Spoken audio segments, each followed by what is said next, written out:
some noses, these noses, and then all the ones that are this way because I turned the page. And these two are like my favorite. Those ones turned out good. The other ones are like,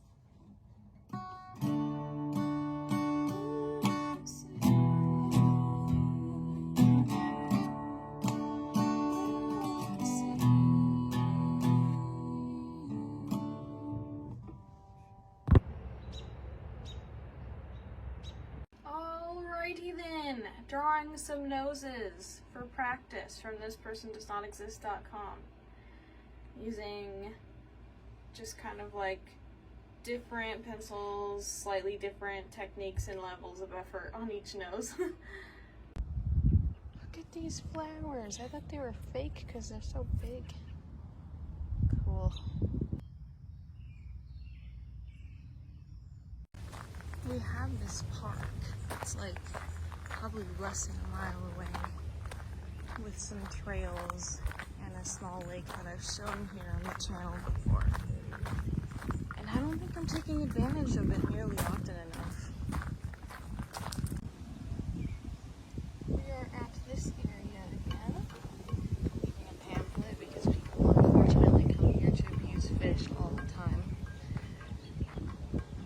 I wish they would understand that their happy memories of fishing with Grant were happy because of Grant and because of nature, not because of the fish murder.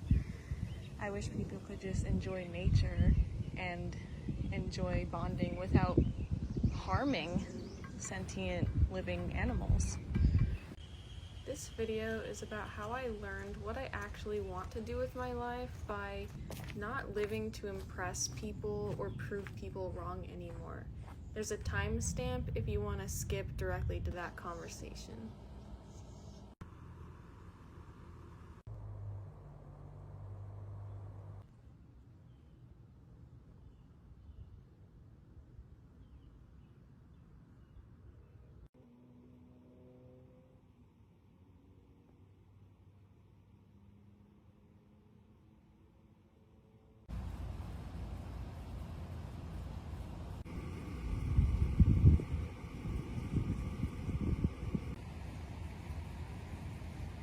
I'm in banana pose, watching.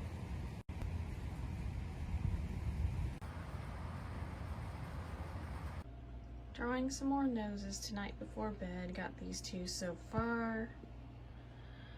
And Shinton is here. Alright, I'm tired. Got a fair bit of noses now. And I'm going to go to bed. I became inspired to do a releasing spell to get rid of just my general past pains and traumas.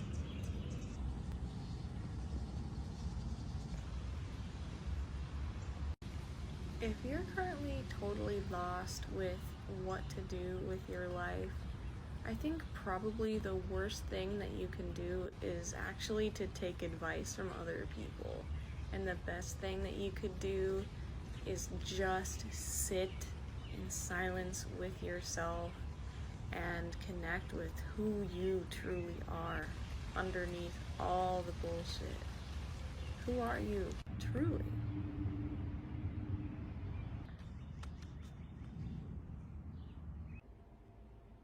Added on some more noses and then also adding in some smaller ones to fill in spaces just because I am doing that.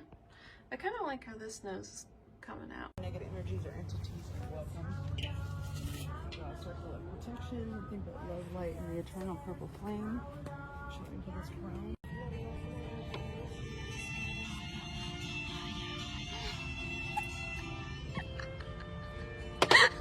Put me on. I look terrible.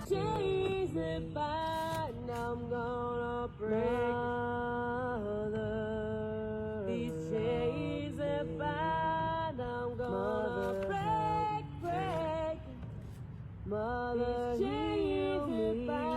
Yes, please release me. There's no later. It's now. It is. So Moto V. Mother, love me. Mother, help me. Mother, heal me. Please release me from all things worldly that do not serve me. Like, why isn't mine burning? Because you're going against the laws of nature. Haven't I?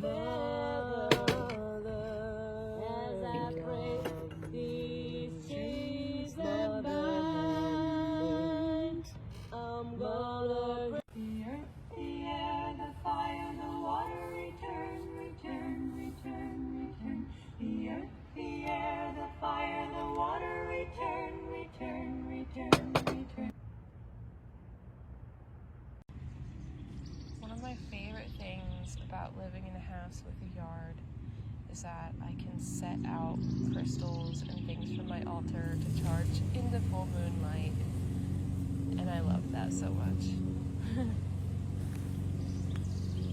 Oh, thank you, Shitten.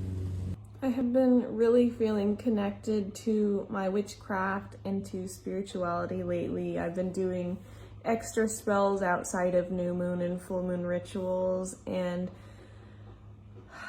it's just been making me feel really good and helping me so much with the mental and emotional things and traumas that I struggle with on a day-to-day basis. It's really wonderful because I was going through a period of almost like 2 years where I felt really disconnected from music, which is like a main passion of mine, and really disconnected from so many things, just from joy of life, just disconnected from feeling excited about anything. And I can feel like I am finally emerging out of that.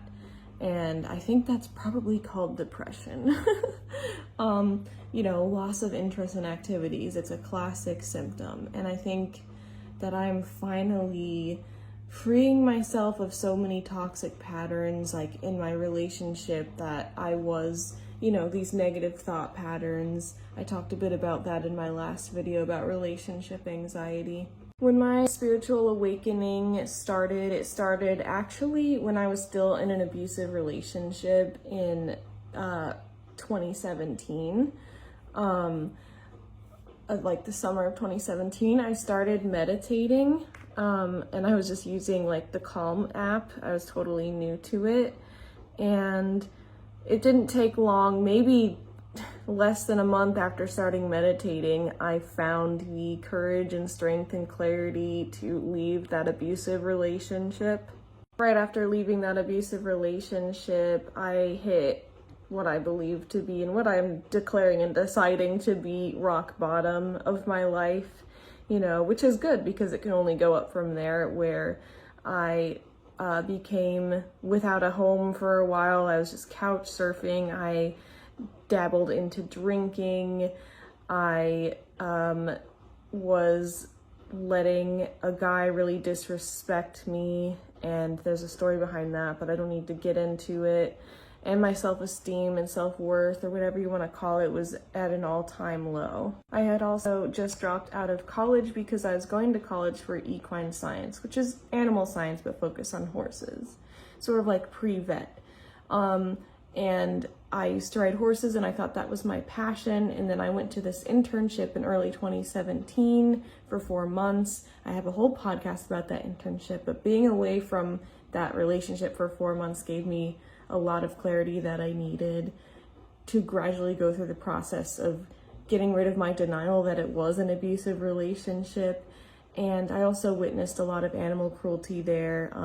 Again, go listen to the podcast episode, but I came home from that and After coming home from that, my awakening started. I started meditating. I left that relationship and I never rode a horse again. The last time I ever rode a horse was at that internship. The idea of going back to college in the fall, even though I had finally gotten into this cult training class that I'd been trying to get into for years, that was hard for me to get into because I never really had much natural talent as a rider or horse trainer. It was always really hard for me. Should have just quit when I started, but I was determined to prove myself, and that's why I think proving yourself is a bunch of nonsense. You should just do what makes you happy, not to prove yourself. I got a job as a receptionist at a hair salon that I did not thrive at. It was hard for my ADHD to deal with that, and it was also just like a very gossiping, girl hate girl sort of community or culture there, and I also became homeless all of a sudden, and I kind of just made a snap decision to move in with my mom in New Jersey, because I was in Colorado, by the way. And I did that. I broke up with that job through a text. I texted them because I just was I was so done with everything and I just couldn't handle anything. My mental health was just so crashed. I just couldn't. I basically became non-functioning at that point. I moved to New Jersey in January of 2018.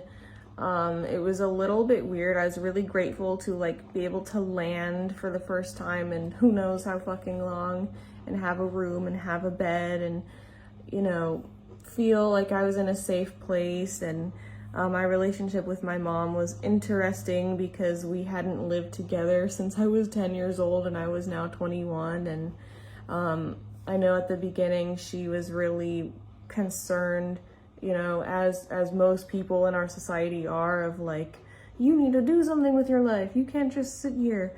And I think I was going through just a lot of depression type thing. And I was just so desperate for validation from guys, and all I could think about was getting attention from guys, and that's probably because my dad was non-existent in my life for years at that point. I really didn't want to go back to school, but my mom, and having good intentions, and I know it was out of love, basically begged me to give school another shot at this college. I was literally right down the road from where we lived, and I said, fine, I'll do it. And then I went to school for 1 year, and I had changed my major to fine arts, and I had a lot of hope. I felt my self-esteem was a lot better, just because I could say I'm in school instead of saying that I dropped out, and it was all right, but I was overall extremely disappointed and frustrated with the program, and I had some bad experiences with professors, and I won't get into details on that, but it made me really not even want to draw. After I was drawing a lot in the beginning of that year, but after going to school, I was ugh, I don't even want to draw. It kind of temporarily ruined it for me. And I knew I wasn't doing it for me. I knew that I was doing it to, again, prove myself to my mom, to my family that I wasn't even really talking to anymore, just to be able to say that I graduated, just to be able to post a graduation photo online. I just got real honest with myself about my intentions for being at school, and I just realized that 0 of them had to do with me genuinely wanting to be there. But most of all, I logged into Credit Karma and just looked at how much student debt I had racked up over 4 years of going to university, and that was a real wake-up call and shock to me. And I was just okay, I really cannot justify continuing, knowing that because I switched my major after 3 years and because the majors were so different, that I would probably have to do up to another full ass 2 years. I just could not justify it, and I just didn't want to. And I never felt like I belonged like on campus at this school. I made a couple of friends that didn't really stick around in my life, and you know, that was cool and all, but like really it just, I never felt like I could fully embrace the experience. I never felt like good, like fully like, yes, this is what I want to do, the way I feel now about like content creation and my personal art and stuff like that. I never felt that way about school ever. In fact, I always really hated school. I just tried really hard so I can prove myself, and because, you know, I went to a really academic high school in Colorado, and my dad was really harsh on me about grades, and he only, you know, gave me positive attention if I had like really perfect grades or if I did well. So I think I just internalized that I'm basically a piece of shit if I don't do well in school. And then I also felt like, wow, I tried so hard in high school with these AP classes and stuff. I will really disappoint my past self if I don't follow through and go to college. And so my motivations for going to college were never pure. And going to college in the first place, like the first time, a lot of that had to do with, I thought in my mind, I don't know why, but I thought in my mind that that was the only way I could get out of my dad's house, which doesn't make a lot of sense, but that's what I thought at the time. And I remember I had a stepmom that was telling me, like, you're just going to college because you're following along and you don't really have any direction. And technically she wasn't wrong about that, but you know, she was so unkind to me and so awful to me, and all I just wanted to do was to prove these people wrong. And I don't think that anyone should ever live by a desire to prove people wrong, because if you're living to prove people wrong, you're more than likely just going to end up on a track that you don't want to be on. That's what happened to me with horses for 10 fucking years. Like, I remember I was always the one that didn't even want to saddle up and ride. It was always my cousin. I was really reluctant. I always looked forward to the ride being over. Like, she would watch the horse riding videos all fucking day long, and she'd like make me watch them with her, and I'd be so bored. I'd want to watch something else. Like, it was so obvious that this was never my passion. I just wanted to prove myself to my family, because my family, who was toxic, gave positive attention to like my cousin for doing this. And I think I just, like, all of these life choices were from a subconscious desire to be loved and accepted by a family who actually is just not capable of loving and accepting me. And, you know, I don't have to spend time analyzing why that is. I just have to be like, that's how it is, you know? So anyway, we're back to May 2019, where I dropped out of school. And by the way, this whole time I was getting more into spirituality. I forgot, I gotta backtrack a little bit. In 2018, my spiritual awakening really blossomed and began, and I found meditation, and I discovered how you can feel naturally high in meditation, and I discovered the law of attraction, and I started using it. And I was so amazed, and I was so amazed by like affirmations and positive psychology, but I had never done my shadow work yet at that point, and I veered into toxic positivity, actually, where I was kind of just telling people around me, like, you know, basically you just got to think positive, and that, you know, you create your reality. And I had like this phobia of negative emotions that I think, unfortunately, a lot of spiritual teachings and new age stuff can teach you to have like a phobia of these very human, necessary emotions of anger and depression and sadness. So I was trying to basically skip over the shadow work side, and then by the end of 2018, that all came crashing down. I had this realization of what exactly went down in the household with my dad and stepmom and everything, and I came to terms with the fact that there was mental and emotional abuse going on in that situation, and that was a really hard realization. And to also realize that that was the reason that I got into an abusive relationship, because they kind of primed me to be treated that way, and then I allowed myself to be treated that way by my ex. And just realizing that, again, left me like emotionally incapacitated, where I couldn't function. I was crying nonstop at school, and a friend of mine at the time was looking at me like I was crazy and he didn't know what to do and he was so uncomfortable. And just yet another reason why I dropped out the second time was throughout the second semester, I just kept feeling really just emotionally incapacitated to where I was just breaking down all the time. And going back to like when I was a sophomore in college, the first time in around like 2015, 2016, I was constantly having anxiety attacks, like real physical anxiety attacks where you have to, you know, go against a wall and touch the wall and you're struggling to breathe. That would happen to me while I was at work. I was like working 30 hours a week while in school full time and going through this abusive relationship that I didn't yet know was abusive.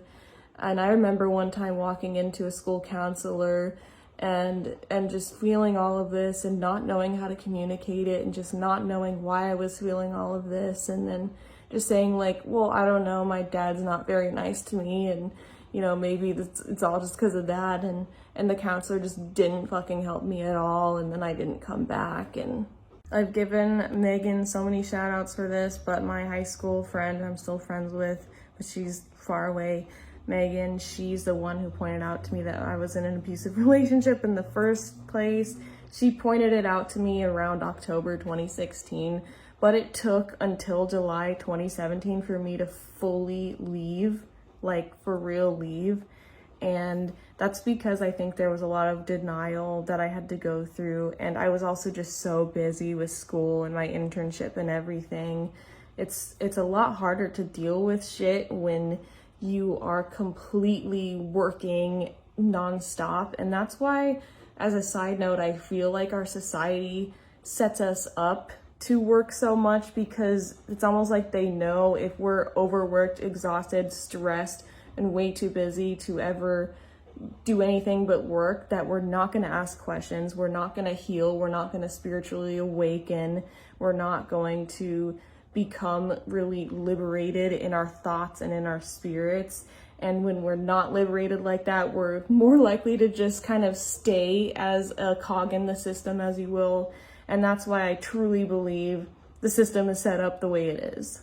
Anyways, May 2019, again, back to there. I know I'm jumping around a bit, but I was so obsessed with getting tattoos, and a huge part of getting tattoos was to impress like the metal guys, because I was trying to hang out with metal guys and music guys, because I was like, well, music is my passion and I wanted to learn from musicians, and I became close friends with a vocalist for a band, and that friendship also came crashing down around like March 2019. He kind of just like left me totally hanging, which triggered so many abandonment issues. But anyway, I got a tattoo of Kurt Cobain on my arm, and I wanted to draw the tattoo because I wanted to prove myself and be all cool, like, yeah, I drew my own tattoo. And my motivations were not very pure. They were more of like to impress people. And I feel like anytime your motivations are to impress people, things end up kind of fucked usually. That's been the experience for me. And what ended up happening was the stencil was messed up. My artist put the stencil on, and I knew the stencil was messed up, but I at this time was not empowered enough to like speak up when something was wrong.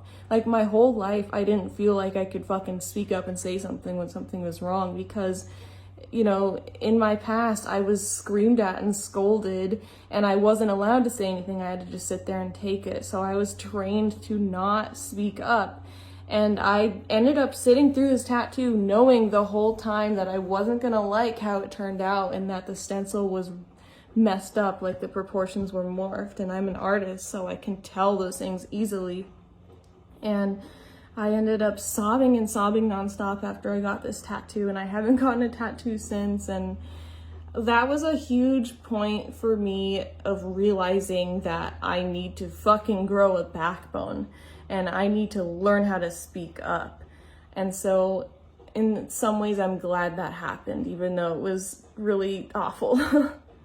By the way, in April of 2019, so before the tattoo, I had come across just on my algorithm, because I had already been plant-based for a couple months. I went plant-based because Carolyn Nicholson was plant-based and I wanted to be skinny, basically. Didn't think about it too much. But after 2 months of being plant-based, I came across Earthling Ed's TEDx talk, Every Argument Against Veganism, which is why I obsessively tell people to listen to this all the time, because it fucking changed my life. It made me an instant ethical vegan for the animals. It just opened my eyes. Everything made sense. And I was just ready to be like, holy shit, I used to be an animal abusing horse rider, and I always knew that it was wrong, and I always knew my family was encouraging me to abuse this horse and bullying me when I was kind to the horse. And I knew that I have always wanted to be kind to animals. Like, I found slaughter footage when I was 10 years old on YouTube, and I knew it was wrong, but I didn't know what to do with that information because I was fucking 10 years old and my family was telling me I had to eat meat, and I thought it was like a necessary evil. So I'm really glad that I found ethical veganism and the animal rights movement around when I was dropping out of school, because it gave me something else besides school, so that I wouldn't just spiral in depression and be like, oh, I'm worthless, I'm a dropout, I'm doing nothing with my life.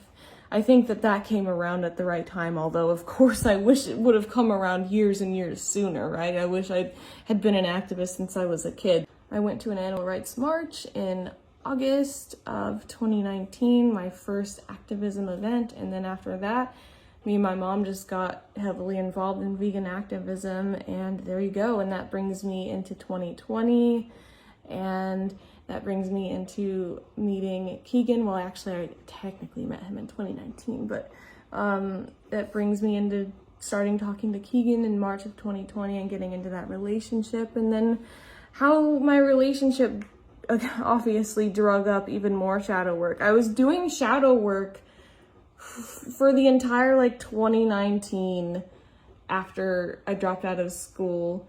Like, that was my fucking life. I was doing shadow work and feeling depressed and loss of interest in activities and yada yada yada.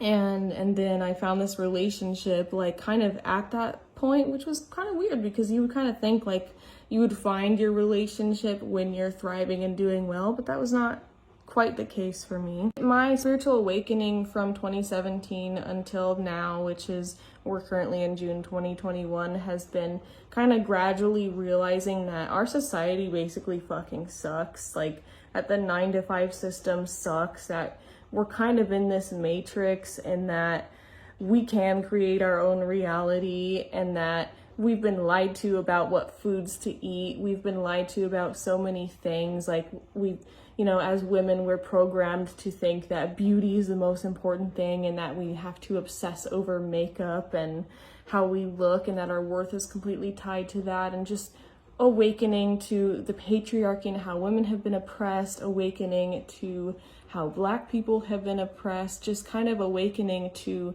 the shadow aspects of this world, what we're doing to animals, and just wanting to free myself and free the world of all of that. The other day I watched a vlog from a little less than a year ago that I titled Quarter Life Crisis Vlog, where I was just really going through it. Of course, I was dealing with immense anxiety from my relationship at that point. Not from the relationship itself, but from just my traumas being drug up and my insecurities and everything that I mentioned in the last video. And I was basically crying in that video saying like, what I'm good at and what I'm passionate about are not the same thing, and I don't know what to do with my life, basically. And I'm just really happy and relieved to say that, you know, after going through this 2-month cross-country road trip and healing the issues that came up in my relationship, and you know, just furthering my practice of spirituality, meditation, adding yoga to my awakening, taking so many lessons that love has taught me. One of my favorite quotes ever is, the greatest thing you'll ever learn is just to love and be loved in return, because just love being brought to my life has been the biggest game changer of anything if I'm being honest. Like, a past self would be like, I don't need a man, and the only true happiness is being happy from within yourself, and that's true and all, but there's also certain things that genuine healthy love brings to your life that nothing else does. And so now I'm at a point where I genuinely feel so passionate about podcasting, about creating videos, about content creation. I have so much growth to do, like getting a new camera, getting better at editing, just improving my content, because I still feel super amateur, and I started out really amateur. I've improved a bit over the last year, but just feeling so like I have direction, like everything makes sense, like I'm combining my passions, my art, my music, my content creation, and my vegan activism and other activism in a way where I don't feel like I'm just pressuring my art to make me money, or I'm just pressuring my music to be something that's good and that people like. I'm not just focusing on one thing. It's all like culminating to be together. And I feel like my goals and everything are crystal clear. My vision of the future is really fucking crystal clear at this point, and I don't think I've ever felt this way. I remember in college as a freshman, the first time being asked to make a 4-year plan, and I was just like, what the fuck is a 4-year plan? How am I gonna know what I want for 4 whole years? Like, the idea of envisioning my future was so foreign to me, and now I feel like I am always meditating and manifesting and envisioning my future. And I have manifested so many things, and I believe so much in, manifesting, and it's really awesome. Like, I think manifesting and the law of attraction has been it's just really changed my life. Just this discovery that basically, to kind of sum things up, that we're in a really sick society that's doing a lot of fucked up things and oppressing so many groups, and getting in our heads and making us hate ourselves and making us think that all there is to life is to slave at a 9 to 5 and then go get drunk on the weekends and then live looking forward to like 1 or 2 weeks of vacation a year, and then the rest of the time you're miserable basically, and you're overexhausted and overstressed, and you don't question things, and you just follow along with like the cookie cutter mold. That's kind of like how this society is. And then when you feel sad, you just take a pill, or you just buy things, and then you're just consuming, and it's all consumerism, and there's no thought about how you're affecting the planet or the animals or living beings around you. And then just realizing you're programmed that way, like fucking programmed, like television programming, so many things around us programming, school systems programming, and just realizing the basic gist of spiritual awakening is just unprogramming that and reprogramming, love, empathy, truth, happiness,